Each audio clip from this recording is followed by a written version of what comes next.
आइए, किन्हीं का कोई प्रश्न है? विकास भैया का, विकास जी बोलो।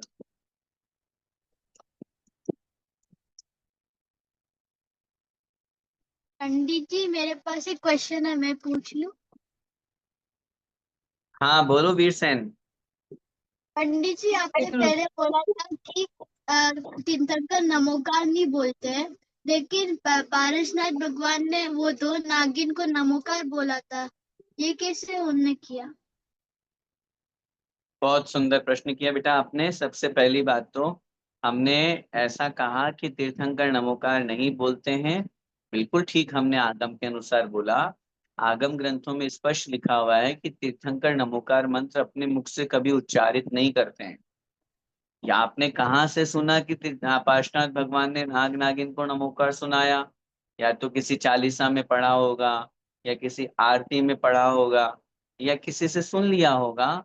हकीकत ये है, हमारे मूल आचार्यों ने, उत्तर पुराण ग्रंथ के रचयिता आचार्य गुणभद्र स्वामी महाराज ने लिखा है, पार्श कुमार ने वहां जाकर के उन जलते हुए नाग नागिन को अवधि ज्ञान से जान करके उनको समझाया तापसी को, और फिर उनको उपदेश दिया, उनको संबोधित किया। संबोधित करने का तात्पर्य उनको इस तरह से उपदेश दिया कि देखो तुम्हारी ये पर्याय है, और तुम्हें ऐसा मरण हो रहा है, तुम्हारा समता भाव रखो, किसी पे अपन को राग द्वेष नहीं करना। ये तापसी के माध्यम से तुम्हारा मरण हो रहा है तो भी इसके प्रति द्वेष का भाव नहीं करना। ये उपदेश दिया उन्होंने। उपदेश देना अलग बात है और नमोकार बोलना अलग बात है। तीर्थंकर तो कभी उन्होंने नमोकार नहीं नमोकार नहीं बोलते। बोला? हाँ, उन्होंने नमोकार नहीं बोला। ये तो लोगों ने नमोकार की महिमा बतलाने के लिए चालीसा में लिख दिया, आरती में लिख दिया। वास्तव में पार्श कुमार ने उन जलते हुए नाग नागिन को नमोकार मंत्र नहीं सुनाया था। किसी भी मूल आगम में मूल आचार्यों ने अगर कहीं लिखा है, मेरे पढ़ने में नहीं आया, जो हमें उपदेश हमें प्राप्त हुआ गुरुओं से, आगम से, वो हमने आपके बीच में रखा। आपके माध्यम से हम सभी को कहना चाहते हैं, अगर किसी आचार्य प्रणीत ग्रंथ में ये बात लिखी है कि पार्श कुमार ने नमोकार मंत्र सुनाया, तो वो हमें भी अवगत कराएं, हमें भी बताएं। लेकिन ऐसा नहीं है, उन्होंने उपदेश दिया, उपदेश और संबोधन किया, ऐसा वर्णन मिलता है, और वो ही अपन को समझना चाहिए। धन्यवाद पंडित जी। जय श्री हेतल जी शाह। जय जिनेन्द्र पंडित जी। जय श्री। मेरा प्रश्न था, अगर कोई मतलब कोई व्यक्ति डेली अभिषेक पूजा करता है परंतु मिथ्यात्व से भी उतना ही ग्रसित है, तो उसका परिणाम कैसा रहेगा? उसका परिणाम होगा, उसको मिथ्यात्व का तो पाप लग रहा है, लेकिन भगवान का अभिषेक करता है, पूजन करता है, तो पुण्य भी बंधेगा। और पुण्य कौन सा बंधेगा? मिथ्या दृष्टि का पुण्य बंधेगा। और मिथ्या दृष्टि का पुण्य का फल क्या होगा?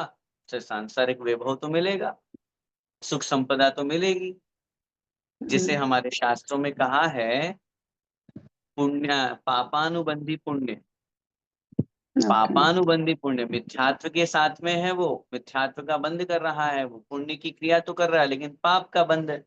अब उसी तरह से पुण्यानुबंधी पाप, दो तरह का। जब हम पुण्य पाप की बात करते हैं, पुण्य की आप बात करो, एक शब्द आपने सुना होगा शास्त्रों में, अपने यहाँ जब हम पढ़ते हैं तब भी आता है, सातिशय पुण्य और निरतिशय पुण्य, दो तरह का पुण्य हुआ करो। हाँ। सम्यक दृष्टि सातिशय पुण्य का बंध करता है। सातिशय पुण्य का मतलब होता है ऐसा पुण्य का बंध जो उसे सांसारिक सुख संपत्ति के साथ साथ आत्म कल्याण में निमित्त बने। दीक्षा लेना जी। बिना पुण्य के संभव नहीं है। रत्नत्रय का पालन करना बिना पुण्य के संभव नहीं है। मोक्ष मार्ग की यात्रा बिना पुण्य के संभव नहीं है। तो सातिशय पुण्य सम्यक दृष्टि का बंधता है, जिससे वो आगे जाकर के मोक्ष मार्ग में लगता है। मिथ्या दृष्टि का पुण्य पुण्य के काम करता ही है, और केवल आप इसकी बात कर रहे हो, अभी छैडाला में भी अपन ने पढ़ते हैं, और 9वें ग्रेवियक तक मिथ्या दृष्टि पहुंच जाता है। 9वें ग्रेवियक तक इंद्र बन जाता है, हम इंद्र बन जाता है, सांसारिक वैभव सब कुछ मिल रहा है। तो वो क्यों मिला उसको? पुण्य के प्रभाव से मिला। फिर मिथ्या दृष्टि था, हाँ, तो मिथ्या दृष्टि उससे सांसारिक वैभव मिल जाएगा, धन संपत्ति वैभव जो मांगेगा मिल जाएगा। रावण को मिला ना, तो वो भले ही मिथ्या दृष्टि है लेकिन धर्म कर रहा है, अभिषेक पूजन शांति धारा कर रहा है, तो हम ये नहीं कहेंगे इसका परिणाम कुछ नहीं होगा। सांसारिक वैभव मिल जाएगा, मनोकामनाएं पूरी हो जाएंगी, लेकिन आत्म कल्याण के लिए कुछ नहीं हो पाएगा। तो मूल कारण है आत्मा का कल्याण, उससे वो विमुख है। बाकी संसार में जो उसको चाहिए, धन संपत्ति वैभव, तो उसके माध्यम से उसे प्राप्त हो जाया करता है। इसलिए हम ये नहीं कहेंगे कि मिथ्या दृष्टि के द्वारा पूजन पाठ अभिषेक करना व्यर्थ है। नहीं, व्यर्थ नहीं है, लेकिन आत्म कल्याण के लिए सार्थकता नहीं है। आत्म कल्याण के लिए सार्थकता तब बने जब वो मिथ्यात्व को छोड़ करके सम्यक्त्व को प्राप्त करके इन क्रियाओं को करे। ओके। एक और प्रश्न था पंडित जी, ये अपने ये क्लास के रिलेटेड नहीं, पर अभी मेरे कहीं पढ़ने में आया, जैसे बचपन से देखते हुए आए महाभारत वगैरह, तो महाभारत के ऊपर था कि उसमें अपन ने जैसे सीरियल्स वगैरह में देखा कि महाभारत जो था वो कौरव और पांडवों के बीच में था। पर जैसे अभी मेरे कहीं पढ़ने में आया अपने जैन पांडव पुराण या हरिवंश पुराण के हिसाब से कि मेन वो जो कुरुक्षेत्र में जो युद्ध हुआ था वो कृष्ण और जरासंध के बीच में था। तो ये क्या मतलब, ये थोड़ा आप संक्षिप्त में समझा सकते हैं? मतलब उसमें जैसे दिखाया हुआ है कि द्रौपदी जो थी पांचों पांडव की पत्नी थी और अपने में दिखाया हुआ है कि सिर्फ अर्जुन की पत्नी थी। तो ये तो बहुत ही डिफरेंस है अपने शास्त्रों के हिसाब से और उनमें है, तो वो थोड़ा संक्षिप्त में अगर समझा पाए तो। नहीं, संक्षिप्त एक्चुअली विषय बड़ा है और मुझे वो विषय भी पूरा देखना पड़ेगा। हालांकि जरासंध और श्री कृष्ण की जो कहानी है उसमें अंत जो हुआ, चूंकि नारायण प्रतिनारायण वाली व्यवस्था बनती है कौरव पांडव की व्यवस्था अलग है और जरासंध और श्री कृष्ण की कहानी अलग है। उसमें हाँ। कौरव पांडव शब्द का भी प्रयोग किया है। महाभारत का जो युद्ध हुआ उसमें भी उसका उस रूप में प्रयोग किया गया है अपने ही हरिवंश पुराण आदि ग्रंथ में। श्री कृष्ण और जरासंध वाली नारायण प्रतिनारायण वाली कहानी है, जैसे इधर हम देखते हैं लक्ष्मण की और रावण वाली कहानी। तो हाँ। जरासंध के हाथों श्री कृष्ण की मृत्यु हुई है। श्री कृष्ण जो मारे गए हैं वो जरासंध के तीर चलाने पर मरण को प्राप्त हुए हैं। तो वो दृष्टि उस रूप में है जैसे इधर लक्ष्मण के हाथों रावण की मृत्यु हुई है, क्योंकि नियम हम्म। होता है नारायण हम्म। प्रतिनारायण में जन्मजात पैर हुआ करता है और हाँ। नारायण के हाथों प्रतिनारायण की मृत्यु होती है। तो ये सारी जो व्यवस्थाएं बनती है तो वो कहीं ना कहीं उस रूप में वहां पर है। हालांकि ये अंतर थोड़ा सा हो सकता है कि किसकी कितनी पत्नियां और कितनी क्या व्यवस्था, पूरा ग्रंथ देखने के बाद ही अपन इस विषय पर चर्चा कर पाएंगे। लेकिन हमारे जैन ग्रंथों में भी कौरव पांडव आदि के रूप में उनका वर्णन किया गया है। 5 पांडव 5 भाई अपने यहाँ भी बताए गए हैं, जिनमें से 3 मोक्षगामी हुए और शेष 2 नकुल और सहदेव जो है वो सर्वार सिद्धि में अगले भाव में नियम से मोक्ष जाएंगे। तो वो वर्णन भी अपने यहाँ है, उसको उस रूप में समझना चाहिए। तो जो कृष्ण थे वो अपने 63 साल का पुरुष में आते हैं ना, नारायण या वसुदेव? वो हाँ हाँ बिल्कुल, नारायण थे या वासुदेव थे वो? दोनों पर्यायवाची नाम है। अच्छा, दोनों पर्यायवाची नाम है। ओके। ओके, जैसे धन्यवाद पंडित। बलभद्र हैं, बलदेव हैं, ये पर्यायवाची नाम है। लांगल अच्छा। धरा शब्द का प्रयोग अपन मंगलाष्टक में करते हैं। ये विष्णु प्रति विष्णु, हाँ, अब आपने वासुदेव या नारायण बोला, वहां प्रयोग आया है मंगलाष्टक में, ये विष्णु प्रति विष्णु लांगल धरा सप्तोत्तरा। तो वहां विष्णु माने नारायण, प्रति विष्णु माने ओके। प्रति नारायण, इस तरह से समझना। ओके। ओके, धन्यवाद पंडित जी। जय जी। पवन जी जैन। जय जैन भैया जी। भैया जी, छैठाला में हमने चारों गतियों के बारे में काफी डिटेल से समझा पढ़ा, पर कहीं पर भी पंचम गति के बारे में ज्यादा कुछ डिटेल्स यहाँ पर नहीं थी। हमने बाकी जगह भी जहाँ पर भी सुना सिर्फ इतना ही जाना है कि मोक्ष के बाद आत्मा हमारी सिद्ध शिला पर विराजमान हो जाती है। बट उसका कहीं पर कुछ वर्णन है कहीं शास्त्रों में कि पंचम गति वो क्या होती है, मोक्ष के बाद किस तरह से अनंत गुण अनंत सुख होता है, क्या होता है, उसके बारे में कहीं पर कुछ वर्णन है जो हम जान सकते हैं, पढ़ सकते हैं? बहुत अच्छा प्रश्न आपने किया। देखिए, सबसे पहली बात तो गतियां तो 4 ही होती, नरक गति, तिर्यंच गति, मनुष्य गति और देव गति। पंचम गति तो हम लोग कह देते हैं। एक बार हमने भी ये प्रश्न जानबूझ करके पूज्य गुरुदेव के चरणों में रखा कि महाराज, जब एक तरफ हम कहते हैं गति नाम कर्म की उदय से गति की प्राप्ति होती है, जो पर्याय प्राप्त होती है, तो पंचम गति क्यों कहते हैं हम? जबकि वहां तो नाम कर्म समाप्त हो गया, गति नाम कर्म समाप्त हो गया, आठों कर्म समाप्त हो गए, मोक्ष परम पद को प्राप्त हो गए। तो उन्होंने कहा ये लेखकों की या रचनाकार जो पंडित विद्वान होते हैं उनकी एक कथन की शैली है मात्र। चारों गतियों से निकल करके ये जीव पंचम गति में पहुंच गया। पंचम गति माने ऐसी गति जहां पे चार गतियों से जो रहित हो गया। तो एक भाव है, शास्त्रों में कहीं पांच गतियों का रूप में या मोक्ष को पंचम गति के रूप में नहीं कहा है। हालांकि अनेक आचार्यों ने, विद्वानों ने कहा है सामान्य रूप से। और रही बात होती है, मोक्ष का स्थान होता ही है। सिद्धालय के स्थान का वर्णन सभी जो हमारे तीन लोक का वर्णन करने वाले तिलोपरिणति, त्रिलोकसार आदि ग्रंथों में है ही सही है। और जब हम ऊर्ध्वलोक की रचना पढ़ते हैं वहां स्पष्ट रूप से सबसे पहले 16 स्वर्ग, 16 स्वर्गों के ऊपर 9 ग्रेवियक, 9 ग्रेवियक के ऊपर एक पटल में 9 अनुदिश, फिर 5 अनुत्तर, 5 अनुत्तर के बाद में 8 योजन मोटाई वाली ईशत प्रागभार नामक 8वीं पृथ्वी। उस 8वीं पृथ्वी के ऊपर 3 वात वलय बने हुए हैं, घनोदधि वलय, घनवात वलय और तनुवात वलय। इस तनुवात वलय के ऊपरी टॉप पॉइंट के 525 धनुष वाले स्थान में 525 जो धनुष वाला स्थान है, क्योंकि मैक्सिमम हाइट ये होती है, वहां सभी सिद्धों के सिर समान है, टिके हुए, जहाँ सभी सिद्ध भगवान रहते हैं।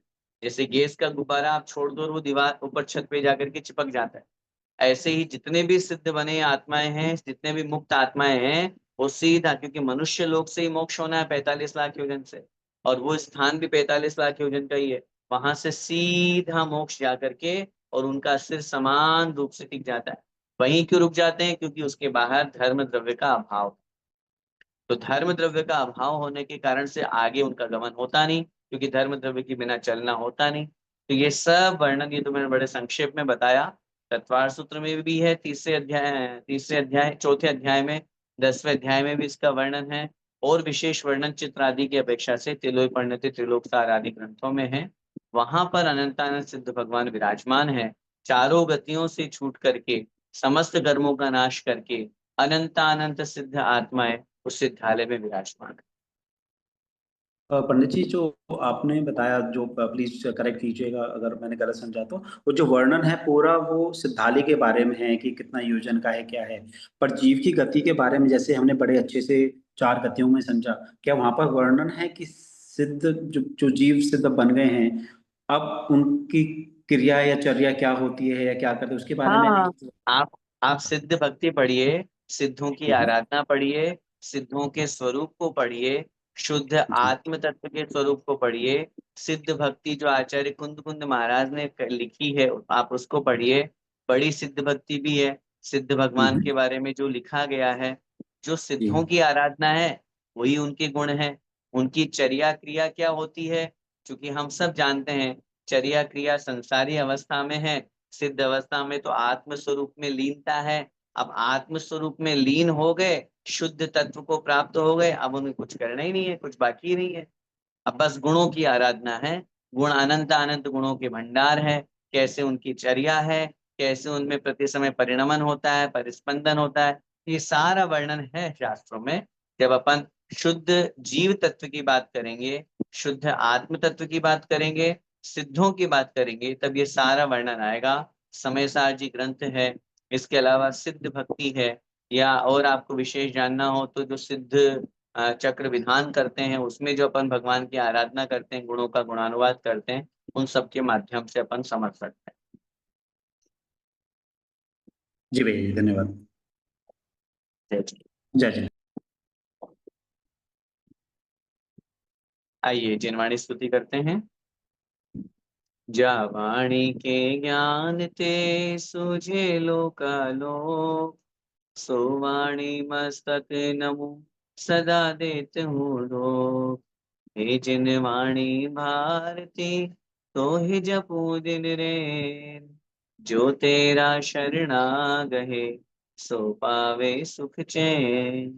देव भजू अरिहंत को, गुरु सेवा निर्ग्रंथ, दया धर्म पालो सदा, यही मोक्ष का पंथ। नो वर्ण मुकर।